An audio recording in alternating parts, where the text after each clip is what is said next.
ఐశ్వర్యవంతులు శిష్యులున్నారు. ఏమిటి ప్రారంధం? ఇన్ని కన్నాలతో ఉన్నటువంటి తువ్వాలతో ఎలా తుడుచుకుంటున్నారు? మీకు ఒక మంచి తువ్వాలే కొనివ్వలేమా అన్నారంటే ఆయన అన్నారు, ఎవరు చెప్పారు మీకు నా తువ్వాలు కన్నాలతో ఉందని? సహస్రాక్షుడే నా తువ్వాలు, ఇంద్రుణ్ణి తువ్వాలుగా తుడుచుకుంటున్నాను, అందుకే చూడండి దానికి 1000 కళ్ళుంటాయన్నారు. ఇది తృప్తి.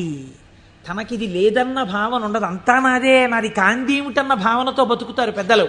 కాబట్టి అటువంటి తృప్తి మహేశ్వరుడి సొత్తు. కాబట్టి ఇటువంటి స్వతంత్రత, ఇటువంటి శక్తి కలిగిన వాడు ఏదైనా చేయగలడు. ఇక్కడ మనకి ఒక అనుమానం వస్తుంది, ఏమన్నా అంతా బాగుంది కానీ మనందరికీ ఎందుకండి అలా కనపడదు? మరి మనందరికీ కూడా అలా తెలిసిపోయి హాయిగా భావన లోపల నాటుకుపోయింది అనుకోండి, ఇంకా మనందరం మీరు చెప్పేది ఏముంది, రేపు పొద్దున్న నుంచి మీరు కింద కూర్చోండి మేము అందరం చెప్తాం ఆ పతంజలి చెప్పినట్టు 1000 నాలుకలతోటి అంటే మరి ఎందుకు నిలబడదు? ఇది మీరు